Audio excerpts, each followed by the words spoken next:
ஆள் என் செய்யும் வினைதான் என் செய்யும் என்னை நாடி வந்த கோல் என் செய்யும் கொடுங்கூற்று என் செய்யும் குமரேசர் இரு தாளும் சிலம்பும் சதங்கையும் தண்டையும் சண்முகம் தோளும் கடம்பும் எனக்கு முன்னே வந்து தோன்றினேன்.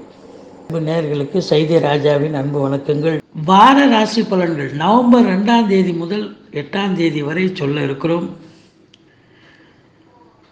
புது வசந்தம் டிவி அன்பு நேயர்களுக்கு சைதை ராஜாவின் அன்பு வணக்கங்கள். நாம் இப்பொழுது ரிஷப ராசியினுடைய பலன்களை சொல்ல இருக்கிறோம். ரிஷப ராசி அப்படின்னும் பொழுது உங்களுக்கு சந்திரன் ராகு இணைஞ்சிருக்கிறாங்க. குரு பார்வை இல்லை, எந்த கிரகமும் பார்வை இல்லை. ஆதலால் உங்களுக்கு பார்த்தீங்கன்னு சொன்னால் கொஞ்சம் ஒரு ராகு மதிகாரகனுடன் இணைந்திருப்பது சரியில்லாத ஒரு நிலை. கொஞ்சம் ஒரு என்ன சொல்கிறது, ஒரு மாதிரி ஒரு மந்திரிச்சு விட்ட நிலையில் இருப்பீங்க. எந்த முடிவும் எதுவும் தடாலடியாக எடுக்க முடியாது. ஏதோ ஒரு குழப்பத்தில் இருக்கிற மாதிரி ஒரு நிலை உங்களுக்கு ஏற்படும். ராசி அதிபதி என்னமோ உங்களுக்கு ஆட்சி நிலையில் தான் இருக்கிறார், அதாவது பரிவர்த்தனை யோகத்தில். பட் இருந்த போதிலும் உங்களுக்கு சந்திரன் ராகு அந்த ஒரு குழப்பத்தை ஏற்படுத்துவார். பண வரவு திருப்திகரமாக இருக்குங்க. உடல் ரீதியாக எந்த பிரச்சனையும் இருக்காது. கணவன் மனைவியிடையே பரஸ்பர ஒற்றுமை, சந்தோஷம், குதூகலம் நிச்சயமாக இருக்கும். பண வரவு திருப்திகரமாக இருக்கும். பொருளாதார வரவு திருப்திகரமாக இருக்கும். ஏன்னா குரு பார்க்குறாருங்க. குரு பார்க்க கோடி நன்மை. அதையும் தாண்டி உங்களுக்கு அந்த அதிபதி புதன் உச்ச நிலையில் அடைந்து பரிவர்த்தனை யோகத்திலையும் உச்ச நிலையில் இருக்கிறார். படிக்கும் மாணவர்கள் சிறப்பாக படிப்பாங்க. உங்களுக்கு 4ஆம் இடத்தை குரு பார்க்குறார். சுகஸ்தானம் திருப்திகரமாக இருக்குது. எது எப்படி இருந்தால் என்னங்க, சுகஸ்தானம் நல்லா இருக்குன்னா எந்த குழப்பமும் இல்லைங்களே. ஒரு சிலர் வண்டி வாகனங்கள் வாங்குவீங்க, வீடு வாங்கிறதுக்கு முடிவெடுத்து உட்காந்து பேசி குடும்பத்தோட முடிவெடுப்பீங்க. அதுக்கு உண்டான ஒரு ஆயத்த வேலைகளை ஏற்பாடு பண்ணுவீங்க. சிறப்பாக இருக்குங்க. தாயாருடைய உடல்நிலையில் எந்த ஒரு பிரச்சனையும் இல்லாமல் சுமூகமாக இருக்கக்கூடிய ஒரு சூழல். 5ஆம் இடத்தை சனி 10ஆம் பார்வையாக பார்க்குறார். அதனால் உங்களுடைய பூர்வீகத்தில் ஏதாவது ஒரு பிரச்சனை, நிலபுலங்களில் ஏதாவது ஒரு லிட்டிகேஷன் இருக்கும். அதை சரிபார்த்துடுங்க.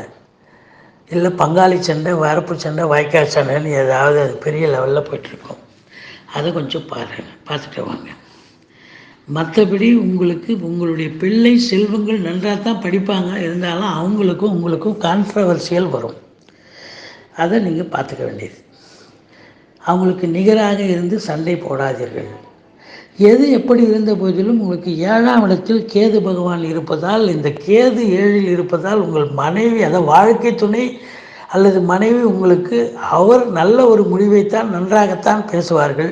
இருந்த போதிலும் உங்களுக்கு அது அகைன்ஸ்டாக தெரியும். கொஞ்சம் ஏதோ எதிர்மறையாக பேசுகிறதா நினச்சி நீங்கள் சண்டை சச்சரவு போடுவீங்க. கொஞ்சம் உங்களுடைய நாவன்மையை அடக்கி கொள்ளுங்கள், பொறுமையை கடைபிடித்து கொள்ளுங்கள்னு சொல்கிறோம். 8ஆம் இடத்துல குரு பகவான் இருக்கிறார். 7க்கு 2ஆம் இடம் 8ஆம் இடமாக வருவதால் உங்களுடைய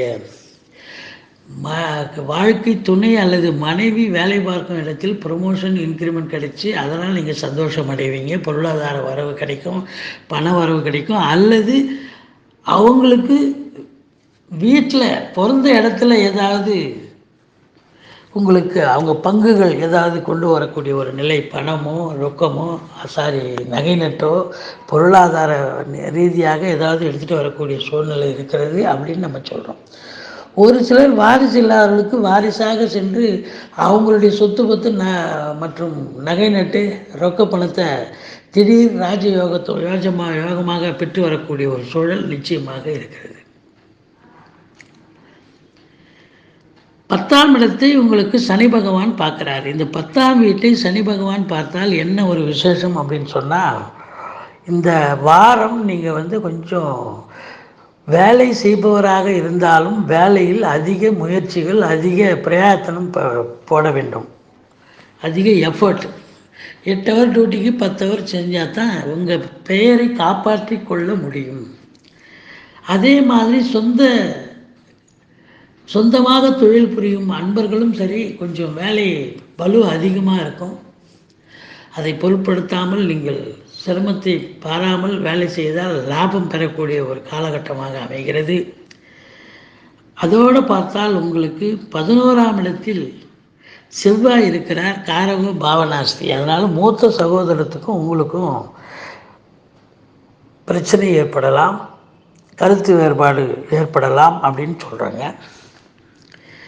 இருந்த போதிலும் உங்களுக்கு 11ஆம் இடத்து அதிபதி நல்ல நிலையில் இருக்கிறார். அதனால் உங்களுக்கு பார்த்தீங்கன்னு சொன்னால் முதல் திருமணம் முறிவு ஏற்பட்டு 2வது திருமணத்திற்காக காத்திருக்கும் அன்பர்களுக்கு நல்ல ஒரு வரன் அமைந்து திருமணம் கைகூடக்கூடிய ஒரு நிலை இருக்கிறதுன்னு சொல்கிறோம்.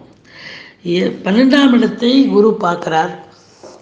12ஆம் இடம் என்பது மேஷத்தை குரு பார்க்குறார் என்பது உங்களுக்கு சுப செலவுகள் காத்திருக்கிறது.